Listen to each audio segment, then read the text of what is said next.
Today we are, and by we are I mean me are, I am going to talk about shadowclan's Ashper just for a minute. I peeked, and this was also suggested on my Patreon by Juan. Thank you to Juan. This was planned to be a topic in a microscopic talking, but it was like a third of the video itself. The plan for that was to talk about like 10 nothing background characters all in a video, but it just turns out that this one's a little bit more than nothing, just slightly more than nothing. Not in content, just in things to talk about. So he kind of outgrew his segment. There being a second Ashper in ShadowClan in the first book is treated kind of like a secret fact.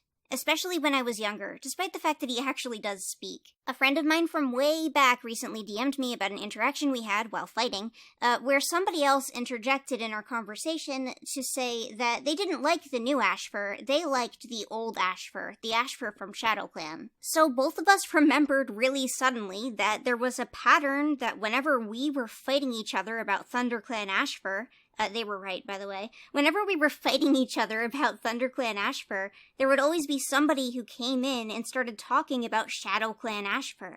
In that time period, it was really common for people to proclaim things like, I can't believe they changed ThunderClan Ashper like this, they ruined his character, which is something that I disagree with, but that's a topic that I've already been over in the past. But like I said before, the thing that people also kept bringing up was, this Ashper sucks, I like the old one. And, well, okay, sure.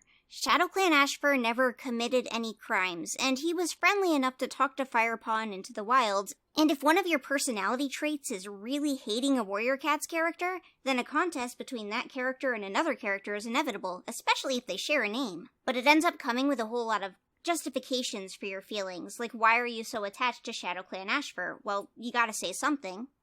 And of course, that's just kind of what these talking videos are, is saying something. Managing to say something about a character who exists in a series that doesn't really characterize its characters. But I remember a few specific, made-up histories for him, just in general conversations when I was a teenager. I remember someone telling me, actually probably much later than like 2011, that ShadowClan Ashper yelled at normal Ashper in StarClan for making a fool of him. And I think that probably came from one of those like Warrior Cats fact videos that were common in the mid-2010s and just kind of lied a whole bunch. But I'm not exactly going to sit here and fault people for believing things that they saw in a Warrior Cats video either. Either way, it's the kind of character I saw a lot of weird made-up stuff about like 13 years ago. Which is fair, he would capture a lot of attention just by the virtue of sharing his name with Ashper. Did he really have enough going for him to be anyone's favorite character? I would say no, absolutely not, never in a million years, especially not back then. But also, who your favorite character is isn't something that needs to be justified by anything. You can decide that someone's your favorite character based on their name and nothing else, and nobody can tell you that it's wrong to do so because it isn't. This is Warrior Cats we're talking about. But ShadowClan Ashper has existed as some sort of secret, as a little thing that people tell each other when neither of them have really actually read the books, but they're both very interested anyways. Much like with Heavy Step, there's a lot of early fandom feelings about ShadowClan Ashper. Stuff that kind of existed, but really doesn't exist anymore. So who is he really? Nobody. I genuinely promise you, he's basically nobody. He's in Into the Wild as an elder. Yellowfang introduces him as an old friend. He describes to Firepaw the current state of ShadowClan, neglecting the elders and sick people, sending the kids to war, and tells him why cats still follow Broken Star. Later he explains to Greypaw why the elderly are sitting around eating rotten meat, so even as a speaking character, his personality is just exposition, which is fine for a minor character, it's really not a big deal. After that, he is listed in Fire and Ice and never mentioned again, presumably because he died, or potentially because while reformatting them for the next book, they hit backspace one too many times before WindClan, which does remind me of another funny Warrior Cats fact video element. See, in places like a Warrior Cats fact video, right? So-and-so has never been seen in StarClan or the Dark Forest, which means they're still alive. So maybe he's still alive. Obviously, the sentiment might just be downwind from the Warrior Cats wiki as well, which doesn't list characters who logically are dead as being as dead if they are not proven to be dead, which does cause a lot of children to go around on the internet and proclaim that so-and-so character is alive. But that said, I've never seen somebody do this with ShadowClan Ashper specifically, so I'm going to start doing it. I really hope they put him in the next Changing Skies book. It's going to be called The Elders Reappear. Now, you would probably assume he would be in prequel content based on the fact that he's an elder and Into the Wild, much like someone like Rosetail, who isn't mentioned on the Allegiances, but is in Boostar's Prophecy. But he isn't. He isn't in any of the prequel content. He's not in Blackfoot's Reckoning. He's not in Yellowfang's Secret. And all the other direct prequel content for Into the Wild, they forgot him. He's not there. Now, if you went to check, you might realize that there is an Ashpaw in Yellowfang's Secret. But that Ashpaw is Ashheart, a totally different character who appears first in that book. She would, hypothetically, be the same age as Ashper, though. She's older than Yellowfang, after all. Yellowfang, who is supposed to be old herself. Which brings me directly into Conspiracy. Time for me to be the Warrior Cats fact video, although I'm not presenting facts. Just ideas that I completely made up. Get your tinfoil hats back on. I know you all keep them to the side when you're watching my videos anyway. My thought is that, potentially, at one point in time, Ashpaw was in fact supposed to be— Hi! Oh, what? Oh, Alphador. Yeah, you look like an Ashfur, don't you?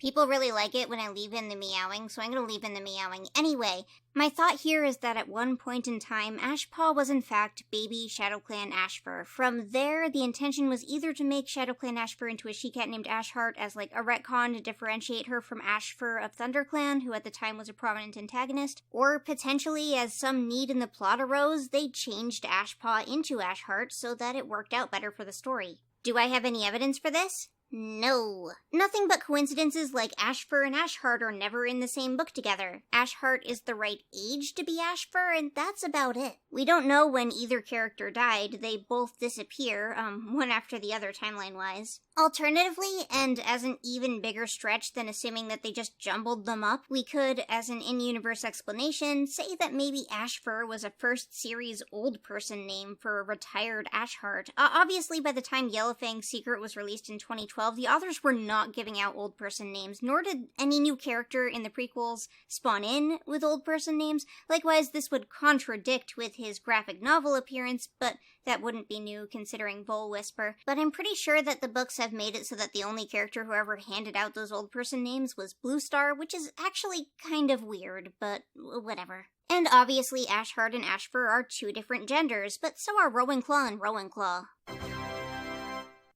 Now, throwing Ashheart way out of the way, Ashfur has shown up in two other places, both as a ShadowClan elder and both inside the graphic novel books. Well, kind of. I think that this cat in the new graphic novel can only really be ShadowClan Ashfur by process of elimination specifically. We don't get a name or anything, but we do know from other content that it is probably him. That aside, we do have him by name, speaking on page and everything in exile from ShadowClan. In this book, we learn that he was made to retire early by Broken Star after questioning him. He seems like a nice, reasonable guy, but by nature as bonus content released long after the first book, it doesn't feel entirely real.